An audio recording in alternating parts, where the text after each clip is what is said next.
संस्कार किसको कहते हैं? लोग नहीं कहता इसका संस्कार खराब है, इसका संस्कार बढ़िया है।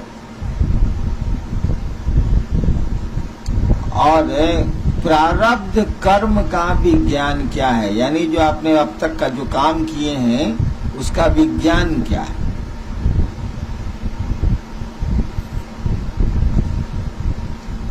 कल मैंने कहा था कि आज के लिए सवेरे चर्चा शुरू करूंगा, अभी समय पूछा तो मालूम हुआ कि 8 बजने को। मैं यही सोच रहा था कि आदमी के बस में कुछ भी नहीं है। कल मैंने सोचा था कि सवेरे इस काम को करूंगा, 6:30 में शुरू करूंगा, 7:30 में खत्म कर दूंगा। आज सबसे ज्यादा विलंब से शुरू हुआ, 8 बजे। हाँ चलिए, संस्कार किसको कहते हैं समझिए। मान लीजिए एक आदमी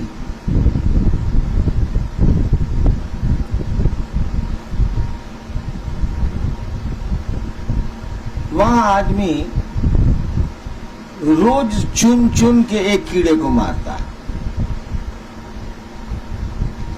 उसने तय किया है कि हम रोज एक कीड़ा मारेंगे। मान लीजिए कि 5 कीड़ों की हत्या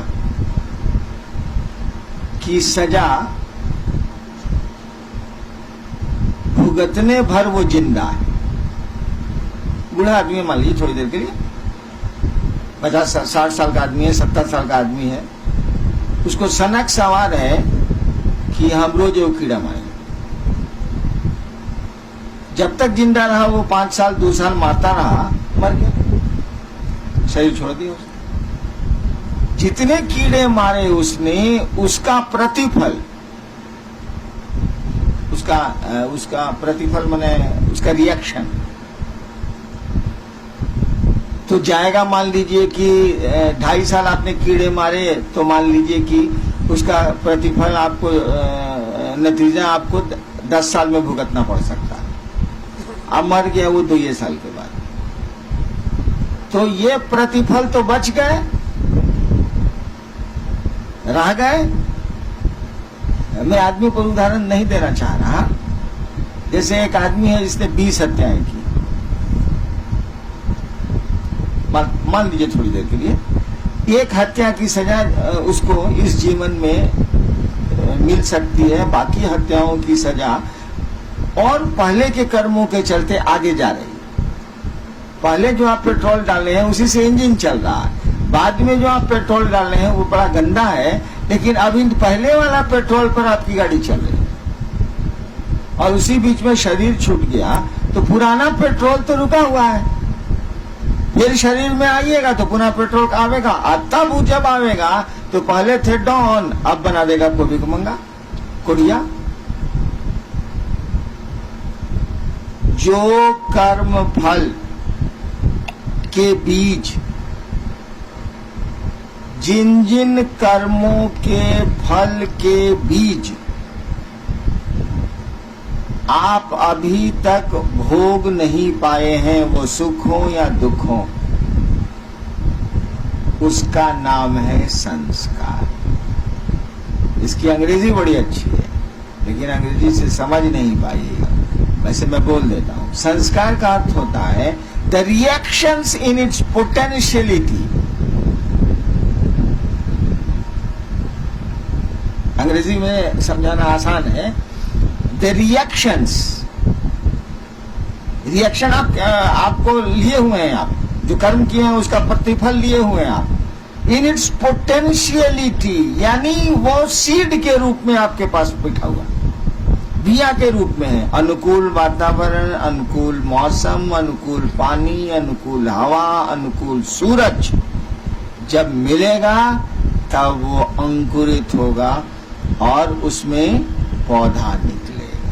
अब आप जानिए कि आपका जो बिया है बबूर का है कि आम का है। कहे कि अगर कांटेदार वृक्ष होंगे तो जिंदगी भर कांटे गड़ेंगे, फलदार वृक्ष होंगे तो जिंदगी भर फल खाएंगे। नहीं, संस्कार की अंग्रेजी में व्याख्या बड़ी अच्छी है, the reactions in it potentiality.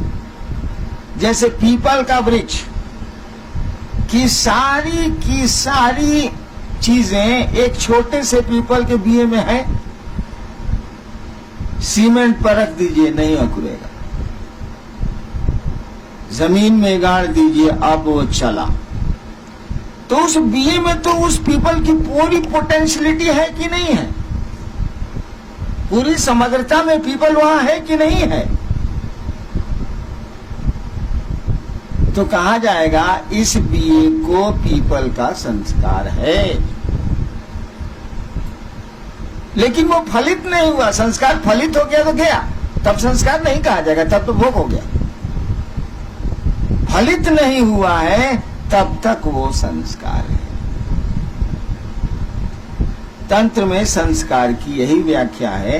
बोलचाल में हम लोग जात को लगा के कहते हैं या कुछ को लगा के कहते हैं कि रद्दी संस्कार का आदमी है वो, लेकिन संस्कार का वो अर्थ होता नहीं।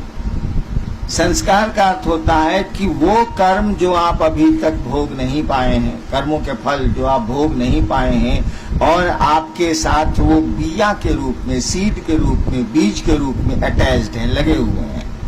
वो अनुकूल हवा, अनुकूल मौसम, अनुकूल परिस्थितियां आएंगी, वो अंकुरेंगी। ठीक।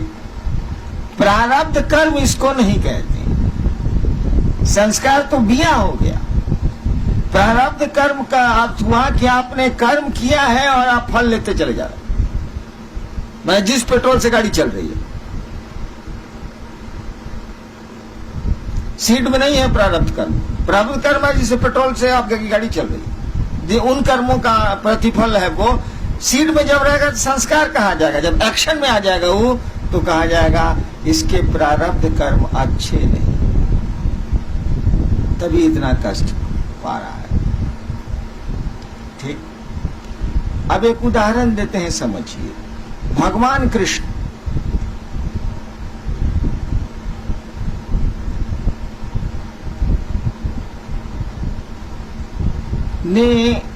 ने तो नहीं कहिएगा, भगवान कृष्ण के रहते उसमें उनकी सहभागिता रही है, इन्वॉल्वमेंट रहा है।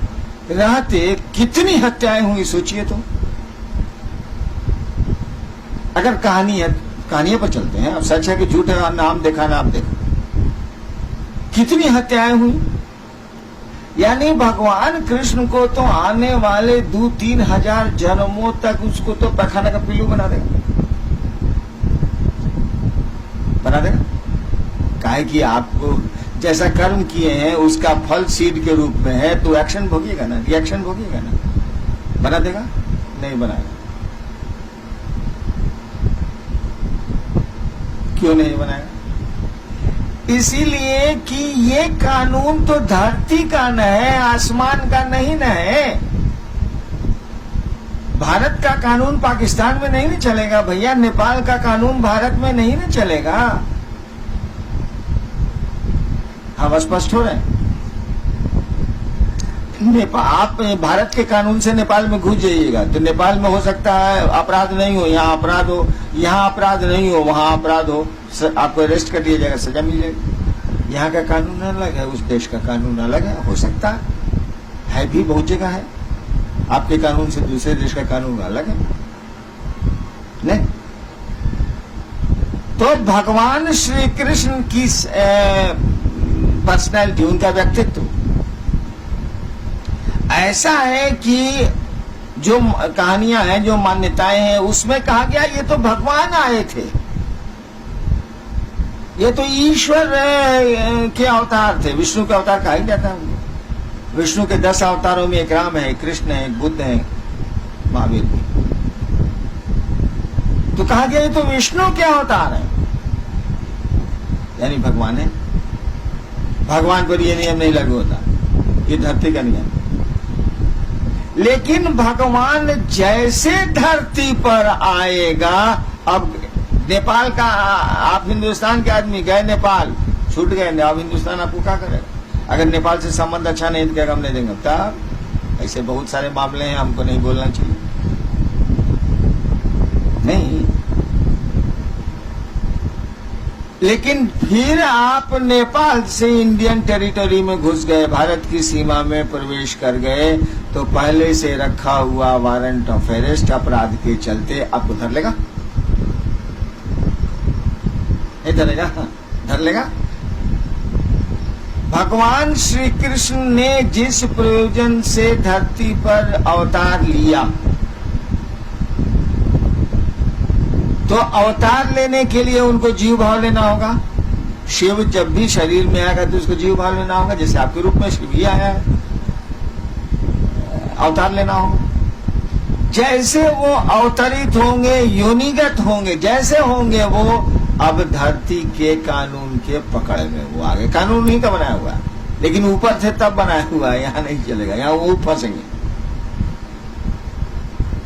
अब भगवान श्री कृष्ण ने मान लीजिए कि 10,000 आदमी उनके चलते मारे गए, मान ली थोड़ी देर के लिए मान लीजिए, वैसे बहुत ज्यादा। अब वो फिर उनका शरीर छूटा, बहलिए का तीर लगा। वैसे गंजन तो भगवान श्री कृष्ण का इसी जीवन में इतना हो गया कि मत पूछिए उतनी कहानी, क्योंकि महाभारत के बाद 36 साल श्री कृष्ण जिंदा रहे। आप नहीं जानते हैं कि 36 साल की हिम क्या। महाभारत जब खत्म हो गया, 18 दिन तो चलबे किया, उसके बाद 36 साल 107 या 8 साल की उम्र में उन्होंने शरीर छोड़ा। 36 साल वो जिंदा रहे और उनकी आंखों के सामने पूरा का पूरा यदुवंश समाप्त हो। उनकी आंखों के सामने उनके दोनों बेटों की हत्या हुई। हत्या नहीं हुई, उन्हीं के सामने उनके बड़े बेटे को मार के, बैठे हुए हैं पेड़ की जड़ के पास, मार के जूतों से उसके सर को रगड़ा जाने लगा। तब जाके श्री कृष्ण को थोड़ा क्रोध आया, उनके सामने बेटे उनके मारे गए, आपसे में लड़के मरे, कोई दूसरा नहीं मारा।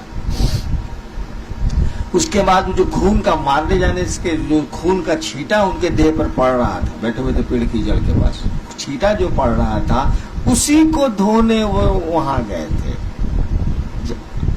और धो के जैसे फिर वहीं एक पत्थर पर बैठे ही थे वो कि तीर आके लगा।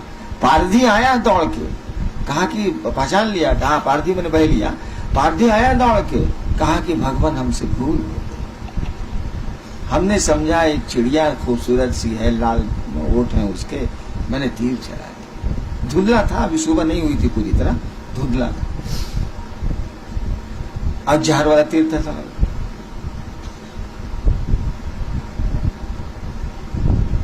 भगवान श्री कृष्ण ने कहा तीर तो चल गया, तीर तो चल गया, आप जो समझ के चलाइए, तीर तो चल गया, वो तो अपना एक्शन करेगा। गोली तो चल गई, आप जो समझ के चलाइए, वो तो अपना परिणाम लाएगी। और फिर वहीं गिरे वो। और ये भी जान लीजिए, श्री कृष्ण की लाश पड़ी है और 3 दिनों तक किसी को पता नहीं चला कि श्री कृष्ण मर गए। अंत में एक आदमी हस्तिनापुर गया, वहां अर्जुन को बोला, अर्जुन आए, तब इनकी लाश उठी। उन्हीं के जीवन में, उन्हीं के शरीर में उनका तो सब गंजन हो गया। लेकिन अब वो वापस लौटेंगे, वो परमात्मा यदि हैं तो वापस लौटेंगे और फिर परमात्मा के सदृश परमात्मा के में समाहित हो जाएंगे या रहेंगे। अब वहां ही कानून नहीं लगेगा कि इतनी हत्याएं हुई, ऐसा हुआ, वैसा हुआ, वैसा हुआ, कुछ नहीं, सब खत्म। फिर वही श्री कृष्ण आसमान में श्री कृष्ण है। लेकिन अगर दोबारा श्री कृष्ण ने जन्म ले लिया धरती पर, इंटायर कर्म फल जो उनके संचित यहाँ रुके हुए हैं, कब से धर। आप अपराध करके गए हैं नेपाल, जिस दिन भी घुसिए हिंदुस्तान, वह वारंट ऑफ अरेस्ट आपको धरेगा। बाहर है तो नहीं धरेगा। प्रारब्ध कर्मों का यही विज्ञान है। और ये जान लीजिएगा, धरती का मानी केवल आदमी नहीं होता है, सभी देवता धरती के में आते हैं। कोई देवता धरती की पकड़ से बाहर नहीं, एक्सेप्ट शिव और फिर उनके लोग,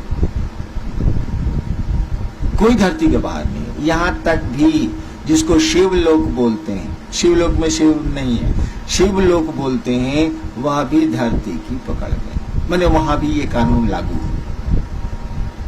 कौन कानून? प्रारब्ध कर्मों का कानून, कर्म और उसके फल का कानून।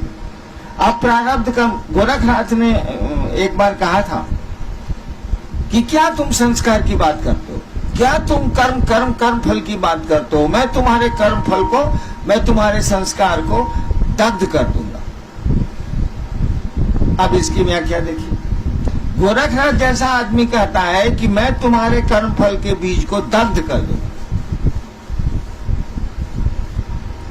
यानी आप इतना मकई का बिया ले लिए हैं रोपने के लिए। एक आदमी, आपकी मलकिनी आती हैं, उनको नहीं मालूम है कि आप रोपने के लिए मकई रखे हैं, तावा पर उठाती हैं, देती हैं भूज रही हैं, अब लामा फूटने ही वाला है कि आप कहते रे रे रे रे काकी हमको तो रोपना था, ये तो भुजा बना दी इसका। रुक तो गई वो, कहा ठीक है नहीं भूजे, लेकिन क्या वह बिया पेड़ बनेगा?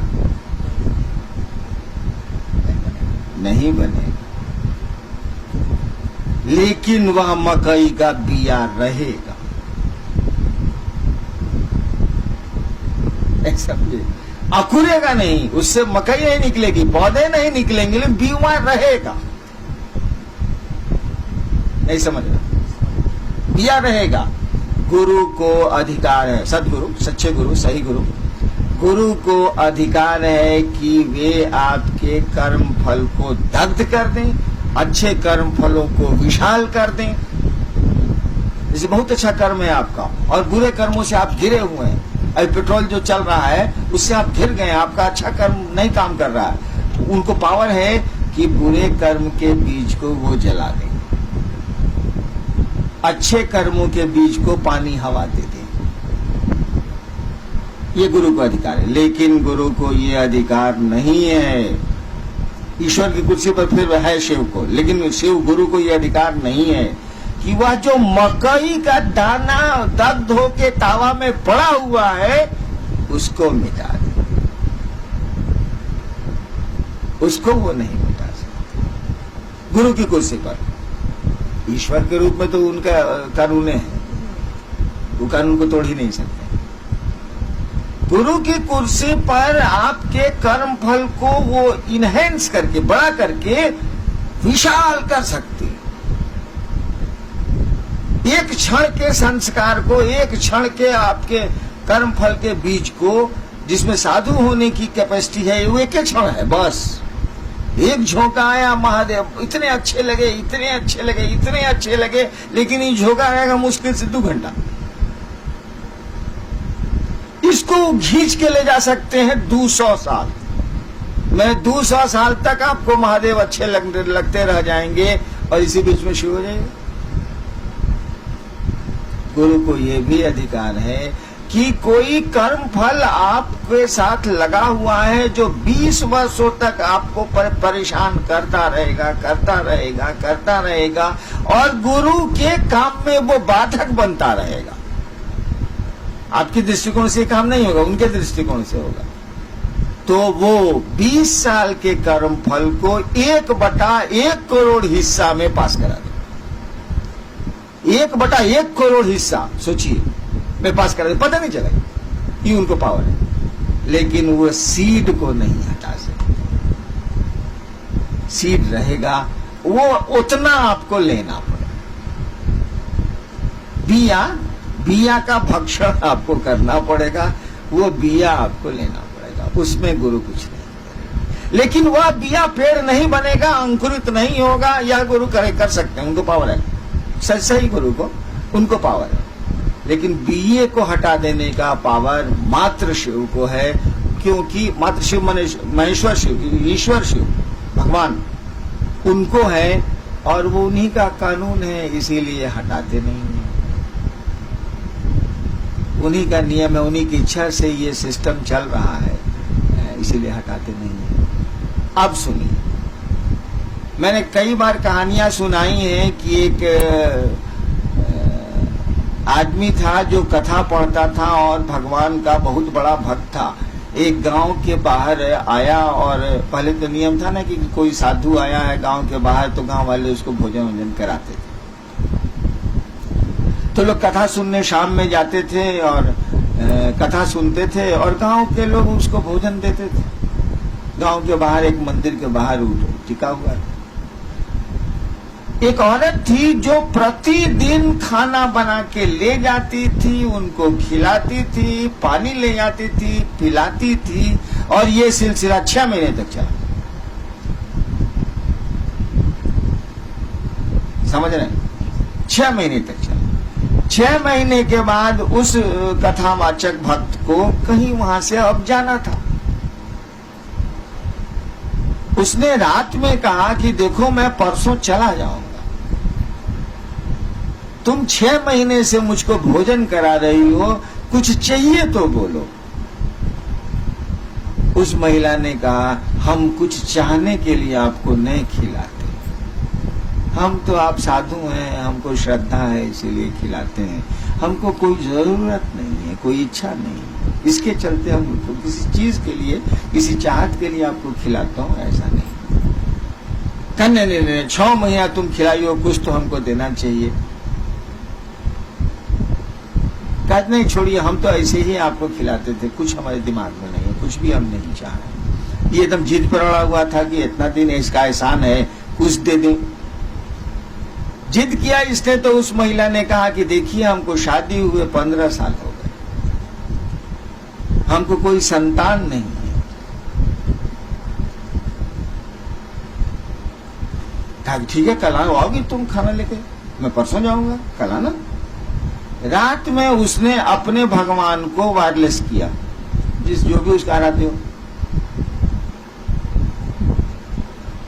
भगवान ने से इसने पूछा कि जी ऐसा ऐसा हुआ है। महिला बोली है कि हमको संतान नहीं है, हमको 6 महीना खिलाई है, आप बताइए कि उसको संतान है कि नहीं तकदीर में। भगवान ने कहा कि उसकी तकदीर में संतान नहीं। बात खत्म हो गई। दूसरे दिन वो महिला आई, कथा खत्म हुई, परसों इसको जाना था, मतलब दूसरे दिन सुबह इसको जाना था। रात में फिर सब चले गए तो महिला ने भोजन निकाला, लोटे में पानी लाया, कहा कि खा लीजिए। कहा कि देखो हम खाएंगे नहीं, तुम 6 महीना हमको खिलाई हो और भगवान ने जब कह दिया कि तुम्हारी किस्मत में संतान नहीं है, हम तुमको संतान दे नहीं सकते, हम खाएंगे नहीं। बहुत जिद की कि भैया हम तो पहले भी कहा था किसी चीज के लिए आपको नहीं खिलाना है, आप खाइए। तो आप जिद किया तब ना हम बोले हैं, हम तो बोल भी नहीं रहे थे, हम 40 के लिए खिलाया भी नहीं था आपको। वो आदमी नहीं खाया, क्या कि हम इतना भी नहीं कर सके तो क्यों खाना खाया। और महिला जिद कर रही है खाने के लिए, नहीं खाया। वह महिला बहुत उदास मन से कि हम काहे बोल दिया, बाबा जी खाए नहीं, काहे बोल दिया।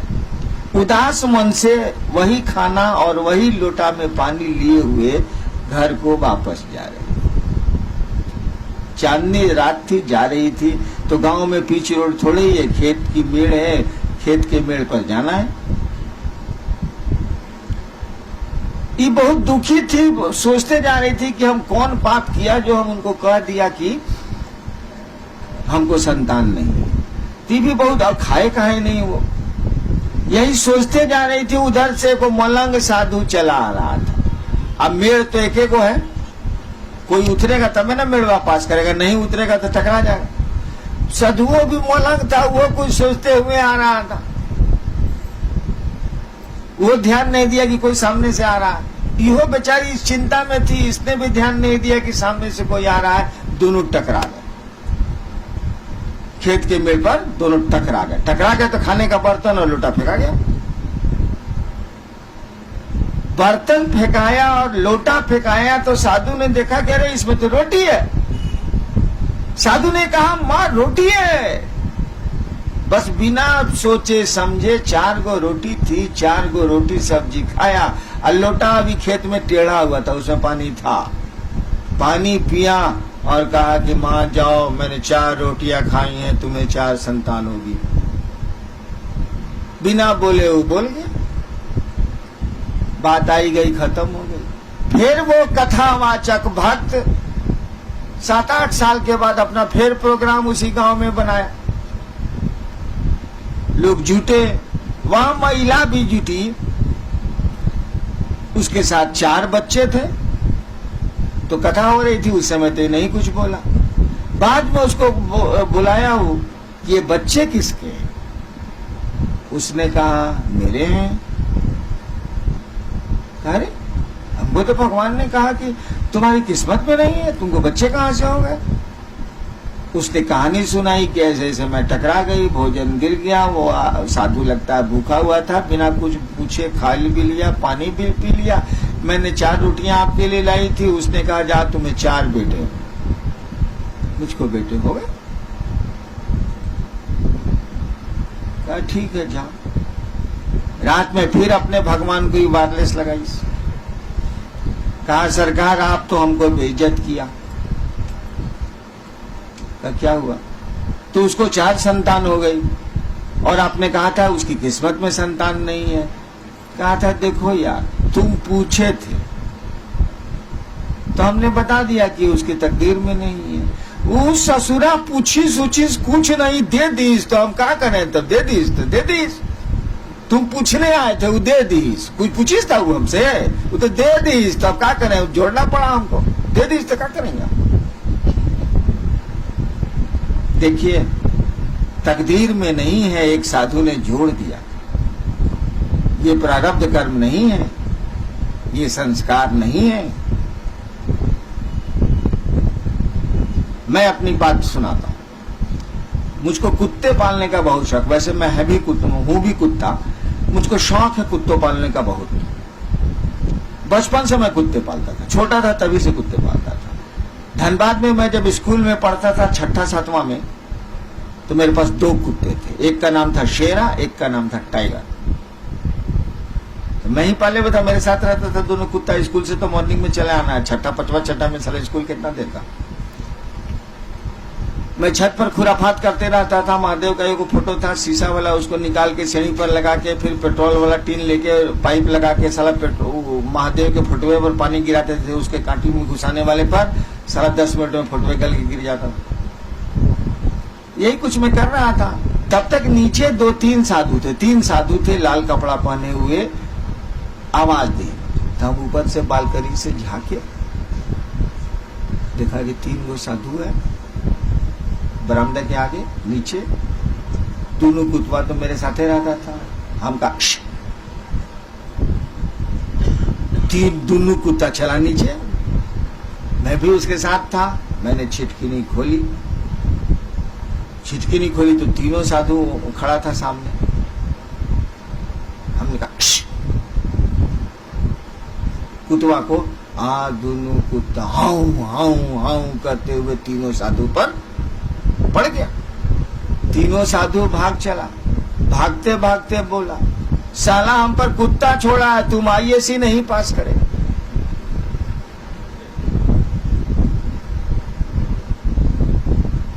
इतनी बात हमको थोड़ी याद थी, इससे ज्यादा याद नहीं थी। कौन इस पर विचार करता है? आए हम IAC में, पहला बार जो काम किया वो माइक से नहीं सुना सकता।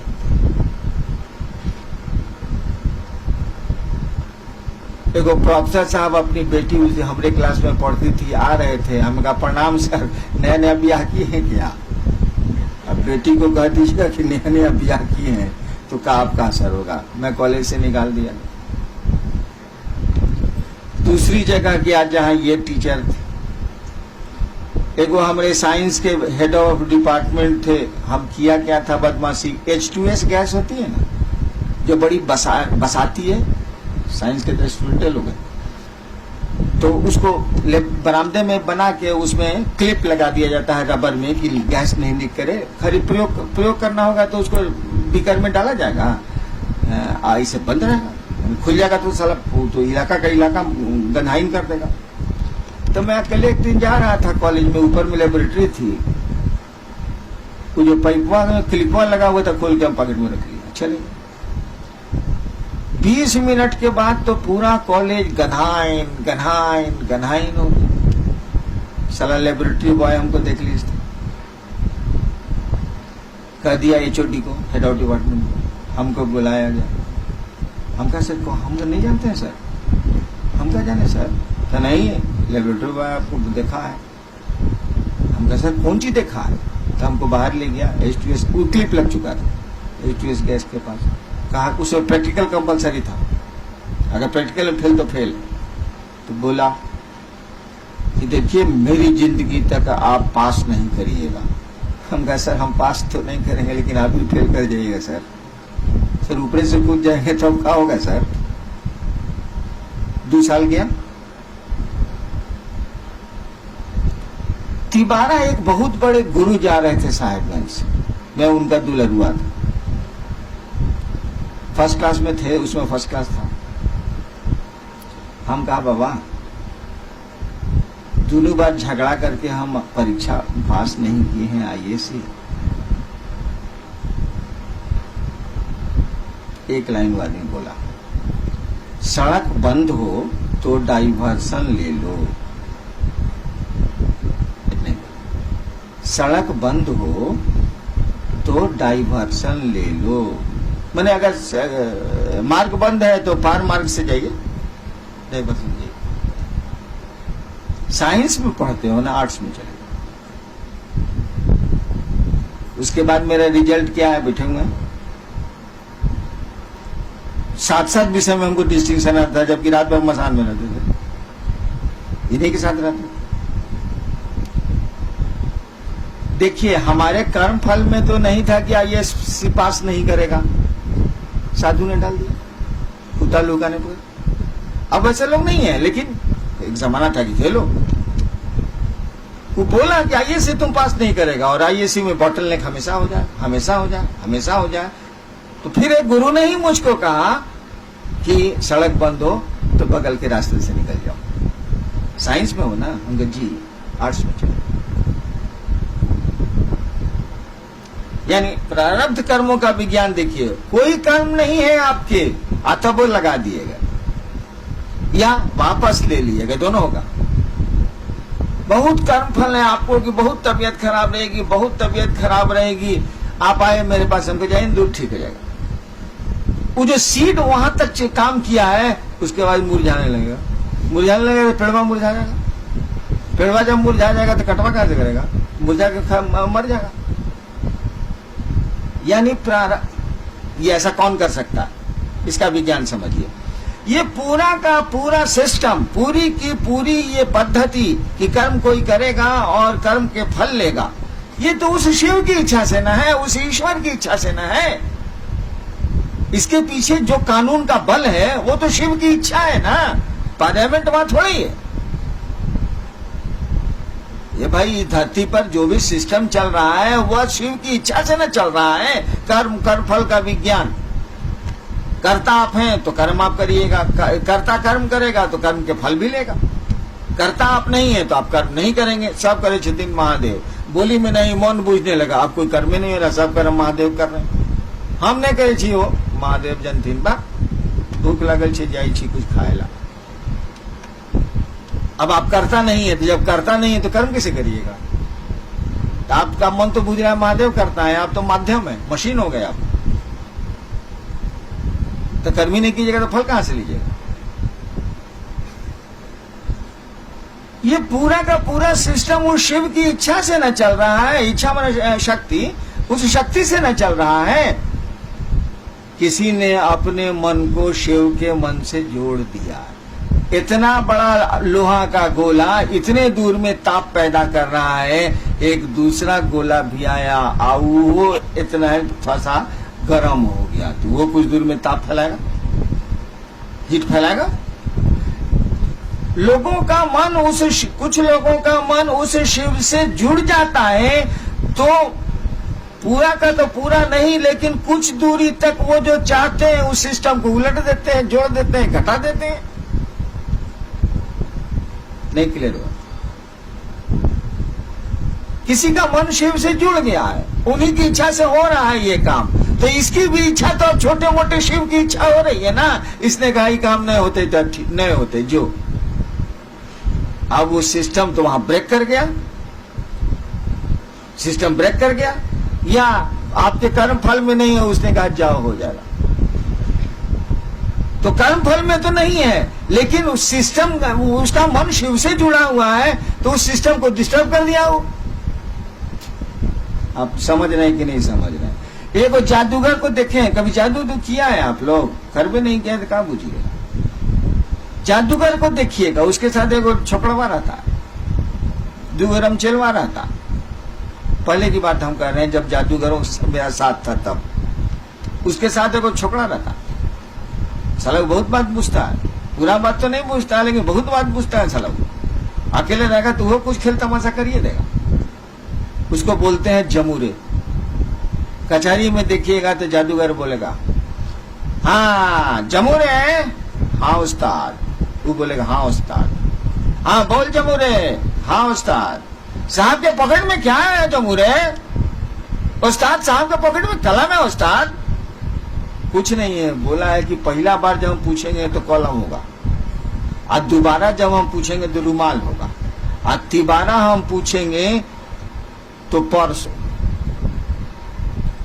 तो वो सोच रहा है एक हुआ, दो हुआ, तीन हुआ, चार हुआ, पांच हुआ। वो पूछता है कि जादूगर करता कैसे ही धंधवा है साला, उल्लू कैसे ही बना था।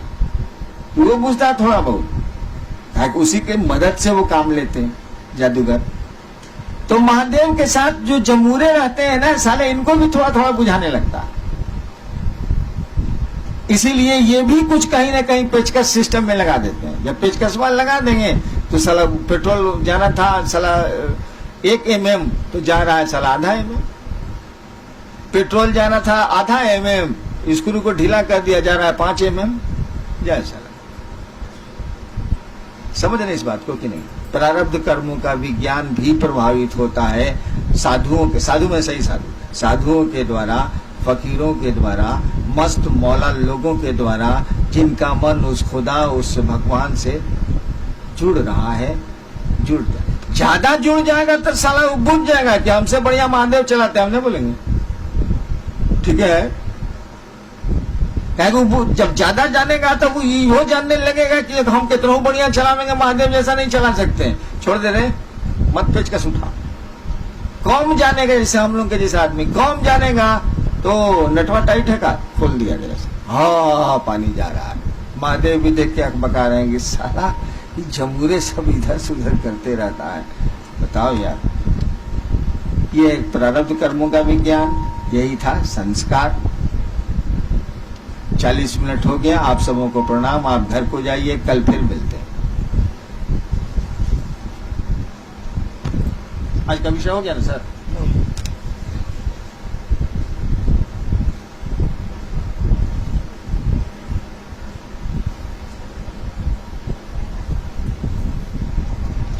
लेकिन नया विषय था, शिव शिष्टा में इसकी व्याख्या कम हुई। नया विषय